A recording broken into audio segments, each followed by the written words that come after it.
Bienvenue dans le podcast Changer pour mieux, le podcast qui aide les femmes à aligner leurs aspirations personnelles avec leurs aspirations professionnelles. Je m'appelle Sophie et je suis consultante en accompagnement professionnel. Ici, je parle de carrière seule ou avec des experts et des invités. Si vous souhaitez avoir des conseils, des astuces, des expériences inspirantes pour vous aider dans vos réflexions professionnelles, vous êtes au bon endroit. Bonne écoute! Bonjour et bienvenue dans cet épisode spécial de Changer pour mieux qui est réalisé dans le cadre du Podcaston 2025 qui vise à mettre en lumière une association de notre choix. Et moi, j'ai choisi de mettre en lumière l'association Cap Emploi, qui est une association qui me tient à cœur, une association essentielle pour l'insertion professionnelle des travailleurs en situation de handicap et pour leur accompagnement tout au long de leur vie professionnelle. Pourquoi j'ai choisi de faire cet épisode ? Parce que malgré les avancées significatives, les travailleurs en situation de handicap rencontrent encore de nombreuses difficultés pour accéder et se maintenir dans l'emploi. Ce podcast est donc l'occasion de mieux comprendre les évolutions législatives, les dispositifs existants et surtout de mettre en lumière des solutions concrètes pour vous permettre de réfléchir à votre parcours professionnel et votre insertion professionnelle si vous êtes en situation de handicap et comment Cap Emploi peut vous aider là-dedans. Ce que vous allez apprendre à l'aide de cet épisode, c'est déjà l'impact des évolutions législatives sur l'insertion des personnes en situation de handicap et leur maintien dans l'emploi, les difficultés qui peuvent persister et pourquoi elles existent encore aujourd'hui, le rôle de Cap Emploi dans l'insertion et le maintien dans l'emploi des personnes en situation de handicap et comment ils accompagnent à la fois les travailleurs en situation de handicap mais aussi les entreprises. Donc si vous êtes RH et que vous m'écoutez, vous aurez aussi des éléments pour vous aider à accompagner vos salariés en situation de handicap dans l'entreprise. Et puis, comment vous pouvez agir à votre niveau pour favoriser l'inclusion professionnelle. Alors, vous êtes prêts ? C'est parti pour ce nouvel épisode.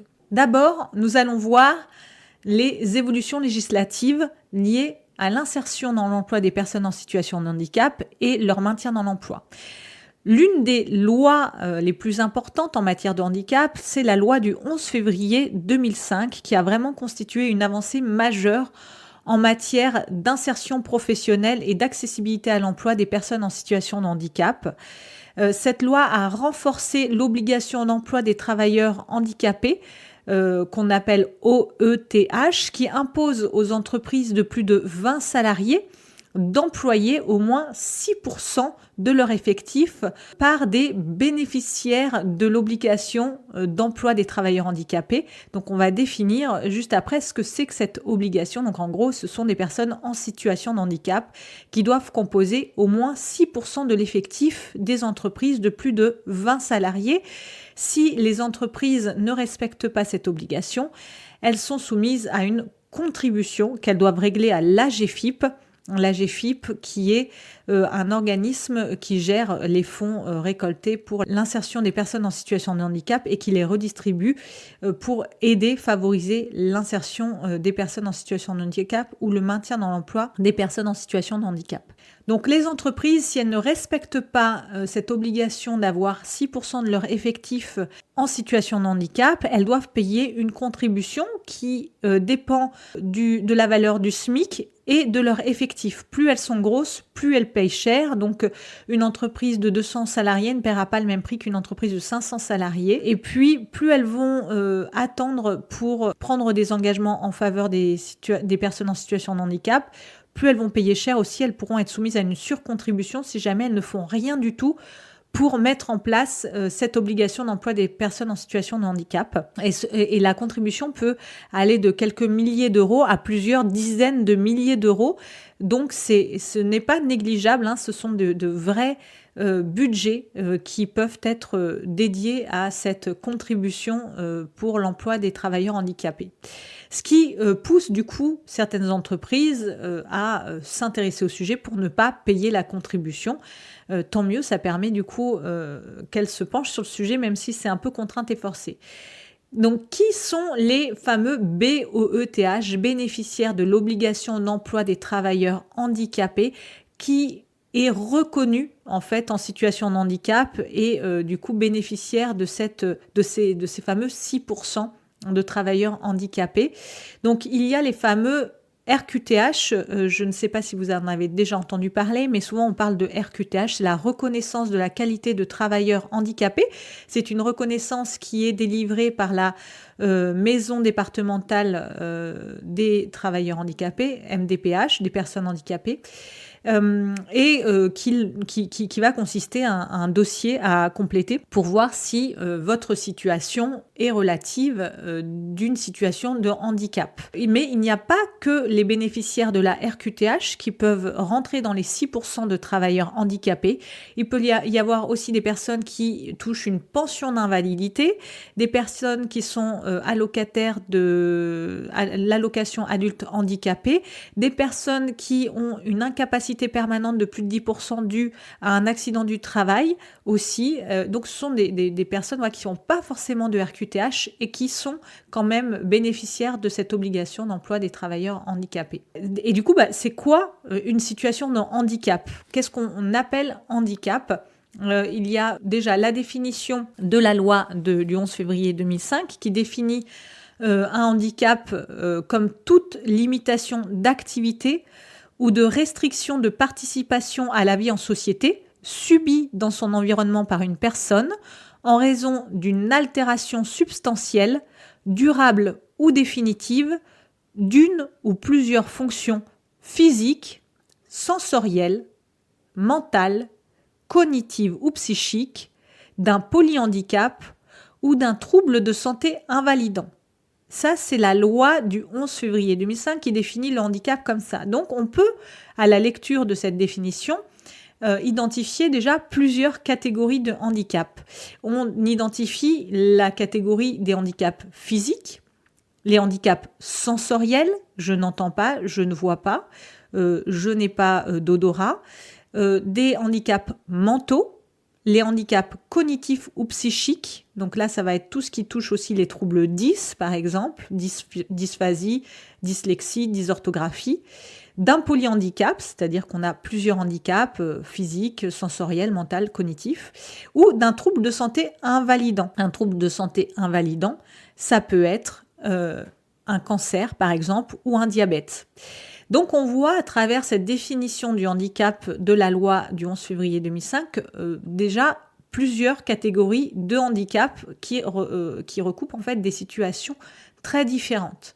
L'image qu'on a souvent de la personne en situation de handicap, c'est le fauteuil roulant et d'ailleurs ça a été pendant très longtemps représenté comme ça, le handicap par le fauteuil roulant, alors qu'en fait le fauteuil roulant ne représente que 5% des personnes atteintes d'un handicap moteur. Donc finalement, ce n'est vraiment qu'une minorité. La majorité des personnes handicapées souffrant d'un handicap moteur ne se déplacent pas en fauteuil roulant. Sur les 8 millions de personnes concernées, 5% seulement se déplacent en fauteuil roulant. Donc voilà, la situation de handicap, ce n'est pas que la personne qui se déplace en fauteuil roulant, il y a plein d'autres catégories de handicap. Selon une enquête vie quotidienne et santé, les catégories de handicap peuvent être identifiées au nombre de 3 selon cette enquête vie quotidienne et santé. On voit que ce n'est pas la même définition que celle du 11 février 2005, mais il y a la limitation physique sévère, quand une personne ne peut pas marcher 500 mètres sur un terrain plat ou monter un étage d'escalier, elle est considérée comme en situation de handicap au regard de cette enquête. Quand elle ne peut pas lever un bras au-dessus de la tête, quand elle ne peut pas se servir de ses mains ou de ses doigts, ça c'est pour la limitation physique. Après, il y a la limitation cognitive, c'est-à-dire qu'une personne a beaucoup de difficultés ou ne peut pas du tout faire l'une ou l'autre des actions suivantes, c'est-à-dire se faire comprendre des autres ou comprendre les autres, se concentrer plus de 10 minutes, ou alors prendre des décisions adaptées dans la vie de tous les jours. Ça aussi, c'est une situation de handicap. Ou encore la limitation sensorielle, c'est-à-dire voir ou entendre, même avec des appareillages. Donc là, c'est encore une situation de handicap. Donc on voit que dans la situation de handicap, il y a un grand nombre de réalités différentes.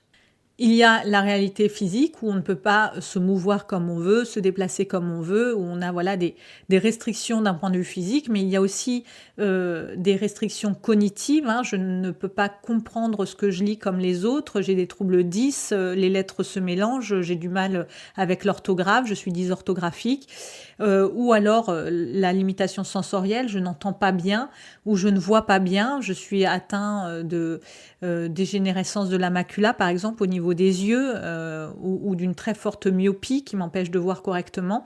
Donc ça peut être considéré comme du handicap. Ou alors d'une maladie invalidante qui me donne une grande fatigabilité, qui réduit ma possibilité, en fait, de participer à la vie en société. Donc le handicap, finalement, c'est des réalités très différentes les unes des autres.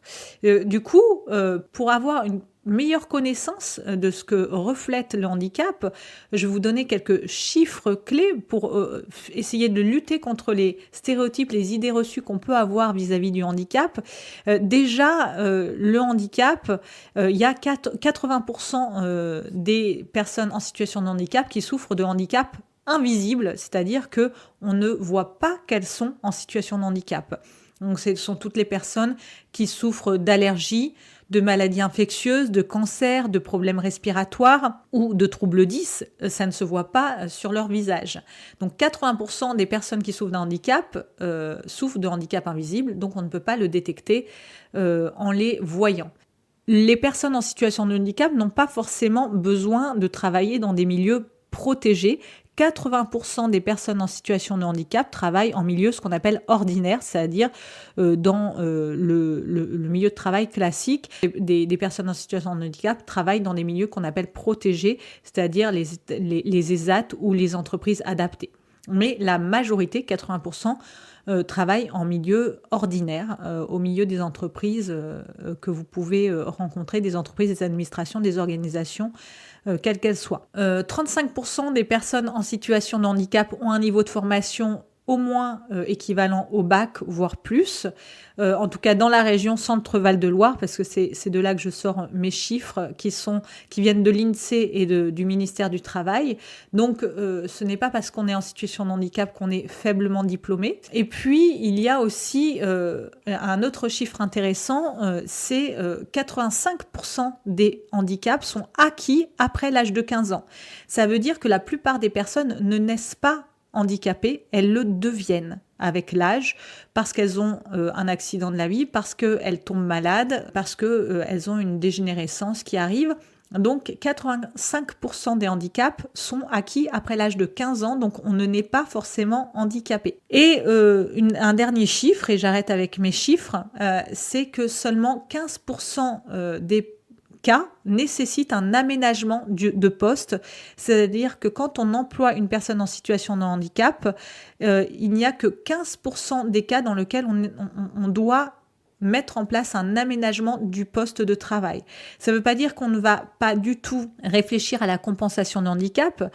Il peut y avoir des personnes qui ont besoin d'un aménagement des pauses ou d'être plus proche des toilettes pour la maladie de Crohn, par exemple. Mais voilà, il n'y a pas besoin d'aménager leur poste. Donc, seulement 15% des cas nécessitent un aménagement de poste pour l'emploi d'une personne en situation de handicap. Donc, on voit que si on regarde, 80% des personnes en situation de handicap peuvent travailler en milieu ordinaire et seulement 15% des cas nécessitent un aménagement de poste. Finalement, la plupart des personnes en situation de handicap n'ont pas besoin de choses très importantes pour travailler en entreprise. Donc, on voit que le handicap recouvre des situations, des réalités très différentes les unes des autres, que le handicap n'est pas forcément visible, que le handicap n'est pas forcément être en fauteuil roulant, que la plupart des personnes souffrant d'un handicap peuvent travailler presque comme tout le monde et que grâce aux avancées législatives, il y a eu des avancées de l'insertion professionnelle des personnes en situation de handicap,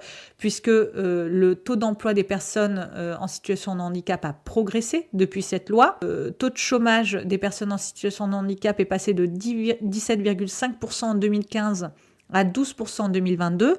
Pour autant, 12%, c'est toujours 2 fois plus élevé que le taux de chômage des personnes non atteintes de handicap. Donc on voit que les personnes en situation de handicap restent tout de même plus exposées aux situations de chômage que le reste de la population. Donc en 2023, le taux de chômage des travailleurs handicapés est encore 2 fois supérieur à la moyenne nationale. Et les raisons sont nombreuses. Il peut y avoir des manques d'accessibilité des lieux de travail. On a vu que seulement 15% des cas nécessitaient un aménagement de poste. Pour autant, il y a parfois des aménagements de poste à avoir. Et même si 5% des personnes atteintes de handicap moteur se déplacent en fauteuil, il faut quand même, pour des personnes même qui ne se déplacent pas en fauteuil, si elles se déplacent avec des béquilles, par exemple, elles ont besoin quand même d'un certain nombre d'accessibilité. Donc, il peut y avoir un manque d'accessibilité des lieux de travail. Il peut y avoir aussi des préjugés et de la discrimination. Je vous ai fait part d'un certain nombre d'idées reçues, de stéréotypes qu'on pouvait avoir, mais de toute façon, les personnes naissent avec leur handicap. On a vu que c'est pas vrai. La majorité des handicaps sont visibles. On a vu que c'était pas vrai. La majorité des personnes qui souffrent de handicap moteur se déplacent en fauteuil roulant. On a vu que c'était pas vrai. Donc voilà, il y a des préjugés, il y a de la discrimination qui persiste. Et puis, il peut y avoir aussi des personnes qui sont en situation de handicap et qui ne savent pas qu'elles le sont. On a pu voir à travers la définition du handicap qui est dans la loi de février 2005, les différentes réalités du handicap, mais les personnes en situation de handicap n'en ont pas forcément conscience. Je vous ai dit qu'on pouvait être en situation de handicap si on était diabétique, par exemple. Mais il y a des personnes qui sont diabétiques, qui n'ont pas demandé une reconnaissance de qualité de travailleur handicapé parce qu'elles n'ont pas besoin d'adaptation particulière et du coup ne se sentent pas en situation de handicap. Il peut y avoir en fait aussi cette méconnaissance finalement de la situation où la personne ne se sent pas en situation de handicap et ne va pas en faire la demande. C'est pourquoi parfois on a des difficultés de reconnaître le handicap en entreprise.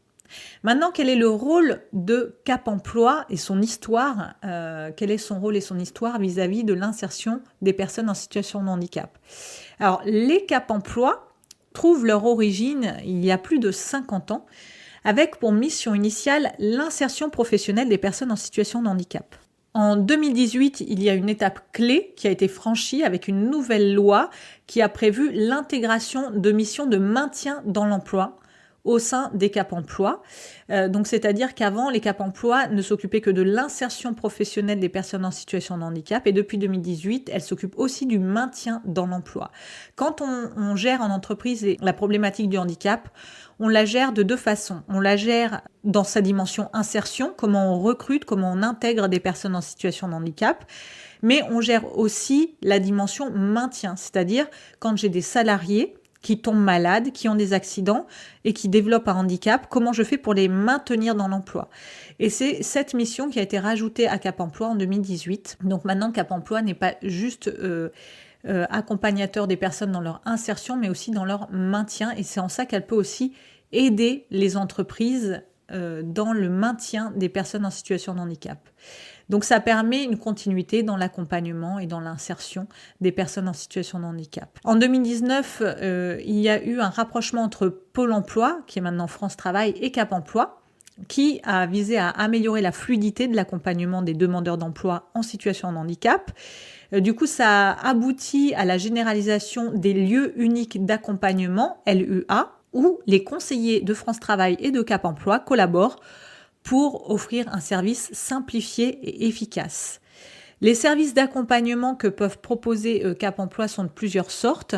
Donc, ils s'adressent et aux personnes en situation de handicap et aux employeurs. Et ils proposent du coup une gamme complète de services adaptés aux besoins des personnes en situation de handicap et aux besoins des employeurs. Pour les personnes en situation de handicap, ils vont les accompagner vers l'emploi en les aidant à définir leur projet professionnel, en leur offrant un appui à la recherche d'emploi, en les aidant à se préparer aux entretiens.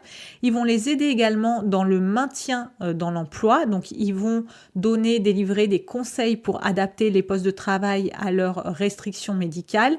Ils vont avoir un rôle de médiateur avec l'employeur pour pouvoir maintenir la personne à son poste. Ils vont également proposer un suivi personnalisé parce que chaque situation est unique. Ils vont également avoir un rôle d'orientation professionnelle où ils vont informer les personnes en situation de handicap sur les formations disponibles et ils vont leur apporter un soutien à la reconversion professionnelle. Pour les employeurs, Cap Emploi offre des conseils en recrutement. Il les aide à identifier des besoins, proposer des candidatures adaptées, informer aussi sur les aides financières dont peuvent bénéficier des employeurs lorsqu'ils intègrent une personne en situation de handicap. Ils ont aussi un rôle de sensibilisation et de formation. Ils mettent en place des actions pour favoriser l'inclusion, la formation du personnel à l'accueil de collègues en situation de handicap. Et puis, je vous disais, depuis 2018, ils ont aussi ce rôle d'appui au maintien dans l'emploi, où ils vont aider à diagnostiquer les situations de travail, évidemment avec l'aide du médecin du travail. C'est le médecin du travail qui est la personne compétente pour analyser les restrictions au poste de la personne en situation de handicap. Et avec le médecin du travail, ils vont diagnostiquer les situations de travail, proposer des aménagements raisonnables et suivre les actions mises en place. Donc pour bénéficier de cet accompagnement, on demande de détenir une reconnaissance de la qualité de travailleur handicapé ou d'une reconnaissance en tant que bénéficiaire d'obligations de travailleur handicapé. Mais on peut, quand on est en situation de handicap non encore reconnu, bénéficier de l'aide de Cap Emploi avant cette démarche, parce que parfois on est atteint d'une maladie et avant qu'on fasse la demande, on a quand même besoin d'avoir de l'aide.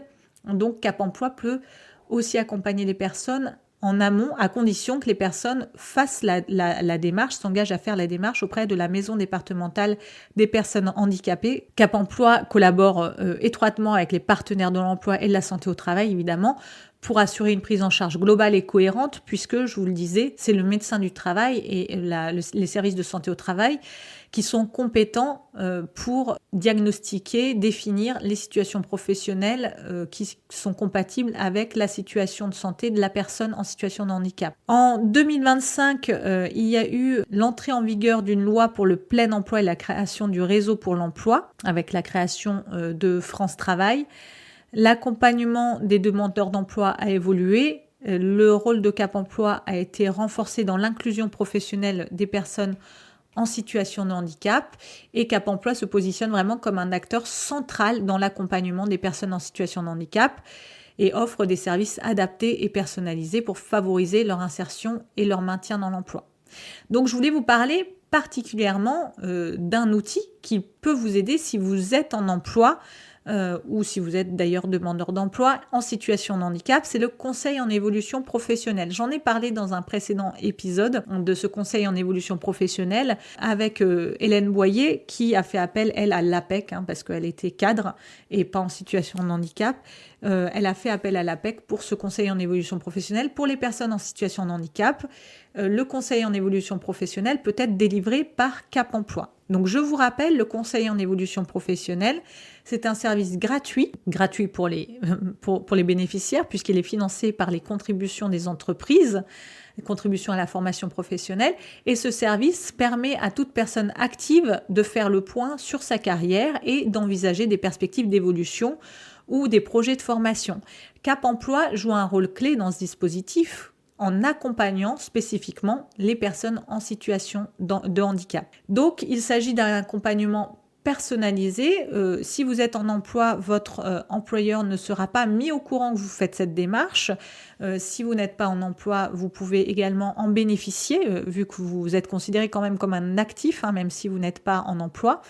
Il s'agit d'un accompagnement personnalisé où Cap Emploi propose un suivi adapté aux travailleurs handicapés qui souhaitent soit faire le point sur leur parcours professionnel et identifier leurs compétences transférables, soit qui souhaitent construire un projet professionnel en adéquation avec leur situation de handicap, ou soit qui souhaitent explorer les possibilités de formation ou de reconversion, ou enfin qui souhaitent trouver des solutions pour évoluer au sein de leur entreprise ou changer de métier. Ce conseil en évolution professionnelle peut balayer plusieurs objectifs: faire le point sur son parcours professionnel, construire un projet professionnel, explorer des possibilités de formation de reconversion ou trouver des solutions pour évoluer au sein de l'entreprise ou changer de métier. Les conseils délivrés par Cap Emploi sont spécifiques aux situations de handicap, Cap Emploi a une compétence particulière sur l'accompagnement des personnes en situation de handicap.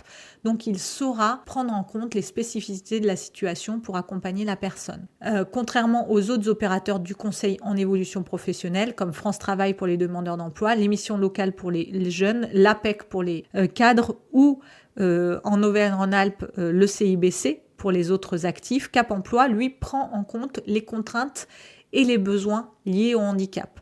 Donc si vous êtes cadre, vous pouvez soit vous rapprocher de l'APEC, mais qui n'aura pas de spécificité liée aux besoins de handicap, soit auprès de Cap Emploi qui, lui, pourra vous accompagner vis-à-vis des contraintes et des besoins spécifiques liés au handicap. Cela inclut l'étude d'aménagement possible pour favoriser l'évolution professionnelle, l'orientation vers des formations accessibles et adaptées à votre situation de handicap, le conseil aussi vers des dispositifs de financement spécifiques. Je vous disais qu'il y avait la contribution obligatoire qui était versée à la GFIP chaque année.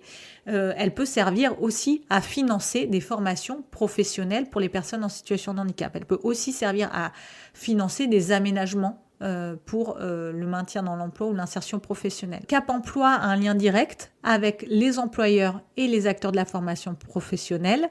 Donc, il aide à établir un dialogue entre les bénéficiaires du conseil en évolution professionnelle, que sont les personnes en situation de handicap, et les entreprises, en sensibilisant les employeurs aux possibilités d'évolution des travailleurs handicapés, en facilitant l'adaptation des postes ou des conditions de travail, ou encore en accompagnant les démarches de formation de mobilité interne. Pourquoi solliciter Cap Emploi pour son conseil en évolution professionnelle plutôt que l'APEC si on est cadre ou le CIBC? Parce que Cap Emploi a une expertise unique sur les problématiques de handicap et d'emploi, qu'il connaît généralement bien aussi son territoire.